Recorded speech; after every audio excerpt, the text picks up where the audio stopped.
Target on air. Target on air. Nako mamaya, subukan natin ang balikan ng tawag mga kaibigan ha. Si COMELEC Chairman George Erwin Garcia. At ang plano mga kaibigan, kumbaga pagsasabay-sabay na ng Commission on Election o COMELEC, yung pong proklamasyon doon po sa nanalong 12 senador sa katatapos po na halalan mga kaibigan ha. At siguro mamaya po natin balikan po ng tawag mula dyan sa COMELEC ha. Ang ating text line 0927-861-1921. At nitong nakalipas na eleksyon mga kaibigan ay isa po doon sa tinutukan ng ating target patrol mula dyan sa Maguindanao del Sur at saka Maguindanao del Norte ha. Eto nga ating kausapin. Kumbagay napakatagal na po natin to nakakausap at matagal na po nating kaibigan mula dyan sa Maguindanao del Sur at ating makakausap mga kaibigan nasa linya ho ng ating komunikasyon. Kumbaga hindi na po bago kung serbisyong publiko pag-uusapan Eto ating kausapin ang nagbabalik na mayor dyan po sa bayan po ng Buluan, Maguindanao. Si Mayor Datu Jong Magundadato ng Buluan, Maguindanao. Mayor, magandang umaga po. Morning po, Karex. At una-una sa lahat po, pinapaabot ko po yung batik ko sa lahat ng nakikinig na magandang umaga po sa lahat ng nakikinig po. Apo, at nako, salamat po sa pagkakataon. Kumbaga nakausap namin kayo siguro last 2 years pa nung huling mag-usap tayo dyan sa Buluan, Maguindanao. At Mayor, balitaan nyo nga kami nitong katatapos na eleksyon. At mukhang, tama ba, 551 lang ang nakuwang boto nung kalaban nyo? Opo, pero 300 lang po. Yun po ang nagkalat sa social media natin, nasa 500. Actually, official resort is 300 plus. Mm-hmm. Ibig sabihin, sumobra pa ako. Opo. At ano pinaka-reaksyon damdamin ng inyong kababayan dyan sa Buluan, Maguindanao del Sur na nalaman kay babalik, Mayor? Actually po, nung ako po ay nagiging mayor, sumunod po ang asawa ko po. Ang development po ng Buluan ay naka-take off na po. So more than 6 years na sa opposition lang ang Buluan po. Apa? So ngayon, medyo na po, kampante na ang mga tao ng Buluan. So maraming dito nagsasabi na makabili na daw sila ng mga jogging pants para makajogging, buhayin daw uli ang Buluan Park po. Tama po. At kada mag-e-election, lagi na sa election hotspot, ano ba nagiging problema, Mayor, dyan sa bayan po ng Buluan para yung mga nakikinig sa atin dito sa Metro Manila na gustong pumasyal dyan sa Maguindanao del Sur? Ano po nagiging problema kada eleksyon? Ito, bago lang ito kasi magmula nung 2019 na election po. 19 or 16? Apa. Maybe dyan, last term na ng kuya ko. Kasi actually, probinsya ng Maguindanao, mapayapa na po nung nakaupo ang kuya ko. But nung nag-upo yung yung pinsan namin, na sister-in-law namin, by Miriam, doon na po nag-start po, ang daming patayan. Apa. So, medyo magulo ang Maguindanao. So, inaasam-asam ng buong lalawigan ng Maguindanao ang administrasyon ni Toto po na sana magiging ganun po. Although medyo mahirap ang probinsya namin, sana wala nang gulo sana ang sabi nila. Apa. So, in one term, hindi pa nila na-appreciate yung mga kabutihan ni Toto o yung nagawa ni Toto noon dahil kasagsagan na sila ang nasa administrasyon. Apa. So ito nung na-evaluate ng constituent ng Maguindanao, Juan Maguindano pa noon So siguro nakapag-isip-isip na ng tao, masking anong mangyari, ilalaban nila kami. Apa. Imagine mo simula noon way back in 2019, binombang bahay ko, namatay ang bipas. Nung 2022 yun sorry. Apa. So, itong 2024 naman, pinasok naman kami more than 300, more or less 400. So buti lang na-interrupt yung iba kasi kumpleto na sila ng mga dokumento para iboto naman. Apa. And then nahulihan pa sila ng mga explosive na hand grenade at saka yung mga hitak, mga baril. So meron silang gikordon doon na para makikipag-flying voter sa amin. So awa ng Panginoon, na-interrupt ng security sector natin. So nakuha yung lahat. Nakita naman dyan sa mga social media natin. Apa. Tapos yun, yesterday tumawag sa akin si JB Martinez na yun, naghihingi ng apologize. Sabi ko wala namang problema. Sabi niya, andito gisave ko yung text message niya sa akin na yun, naghihingi ng apologize. Last na daw na panggugulo nila sa Buluan. So sabi ko, yun lang pala ang pakay ninyo, guluhin lang pala kami rito. Apa. At, so yun nangyari. So sa awa ng Diyos, si former Secretary Teng Mangudadato na pinsan namin, so natalo rin siya. Yung sister, sister-in-law ko ba yan? O hindi ko alam kung anong itatawag ko dyan. Bayaw ko ba? O anuman. Natalo rin siya. Apa. At nung ako'y napapasyal dyan sa Maguindanao, kumbaga isa lang yun ngayon ginawan Del Sur at saka Del Norte.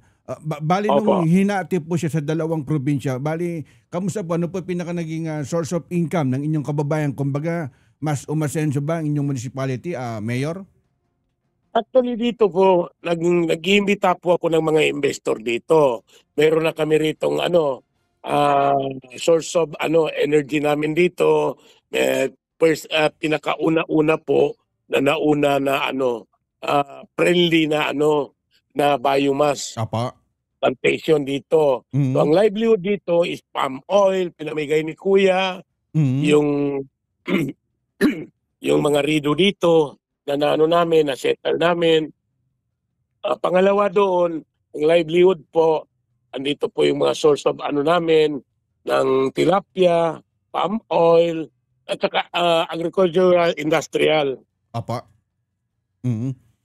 At kumbaga samantala namin itong pagkakataon na to at yung dating board member na si Vice Mayor King, Kuya King Magundadato, kumbaga makakatuwang nyo dyan sa Buluan na Maguindanao del Sur at sana nga humupa na yung kaguluhan, bali pag-upo nyo, yung peace and order, kumbaga kailangan ma-neutral, ma-maintain po, Mayor. Hopefully po sana, yun po sana ang hiningi ko sa kay Subhanahu wa Ta'ala na i-blessing niya sa amin uli na yung kapayapaan dito sa aming probinsya, munisipyo, sana po tuloy-tuloy na po ito.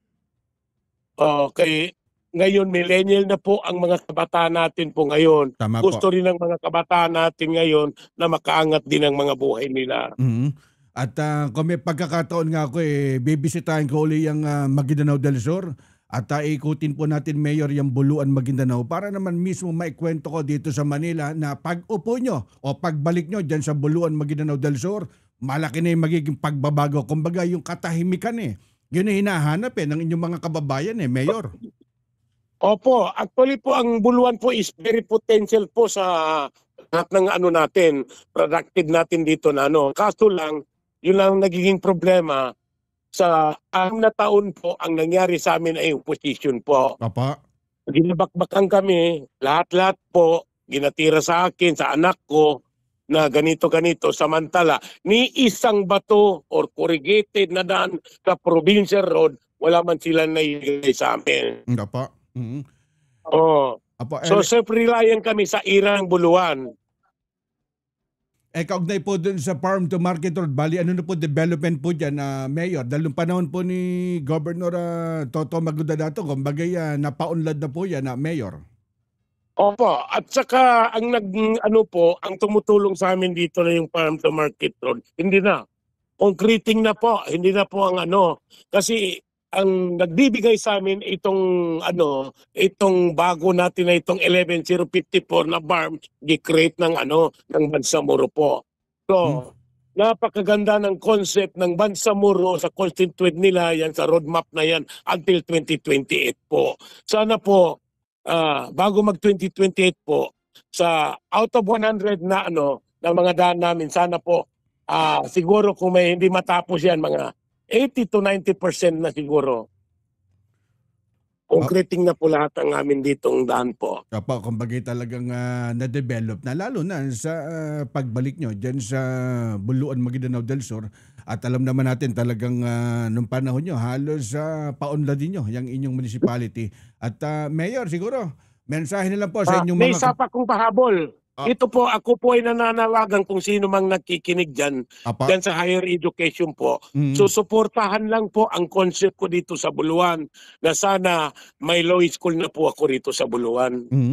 At mananawagan po tayo sa national government, kumbaga supportan po yung inyong panawagan na Mayor. Mensahe po, Mayor, sa inyong mga kababayan dyan sa Buluan, Maguindanao. Ito ang mensahe ko po sa lahat ng taga-Buluan News po. Ang natin, ang tema ko sa Buluan is Sulong Buluan. Sana po maunlad na po ang pagsulong ng Buluan. Ang hadikain ko po rito, walang maiiwan po, kapig-bisig kami. Pinakita namin na 6 na taon nagsuporta lahat-lahat ang constituent ng Buluan sa amin po na pamilya. Lalong-lalo na sa kay Kuya, lalong-lalo na sa itong barm government natin na pagsuporta sa amin po. Sana po tuloy-tuloy po kasi po ang mga susunod po na henerasyon po, sana po hindi po kami maiiwan. Marami pong may mga malasakit po sa amin na hindi po makagalaw dahil opposition kami. More than 6 years po ang nangyayari sa amin. Patayan doon, patayan dito, kaso doon, kaso dito. Wala kaming nagagawa rito kasi ultimo judiciary na na po sa kanila po. Opo, at sana nga matigil na yung kaliwat kanang patayan, yung mga rido, at kumbaga yung takot at pangamba na dapat sektor ng turismo pinag-uusapan para mas lalong dinarayo ng mga local and foreign tourists. Iyang Buluan o yung Maguindanao del Sur po, Mayor. Opo. Ganun po. Okay, salamat po sa pagkakataon. Mayor Dato Ibrahim Jong Magundadato, Mayor-elect po ng Bayan ng Buluan, Maguindanao del Sur. Mayor, ingat po palagi at pagpunta ko ng Maguindanao del Sur, magkita po tayo dyan, Mayor. Welcome po. God bless po sa inyong lahat. God bless po. Yan po ang tinig mga kaibigan ni Mayor Jong Magundadato ng Bayan po ng Buluan, Maguindanao del Sur. Alam nyo, sinundan natin to Itong bayan po ng Buluan. Nitong lang katatapos na eleksyon, di ba't naging election hotspot po yan? Mantaki mo, 11,428. Kuyang Jomar Abdul, nakabase natin dyan sa Maguindanao del Sur at saka del Norte. At ang kalaban niya si JB Martinez nakakuha lang ng 551. Sabi ni Mayor mali yung mga kumakalat niya sa Facebook. 300 lang. Hindi pa pinaubayahan ni Mayor di ba?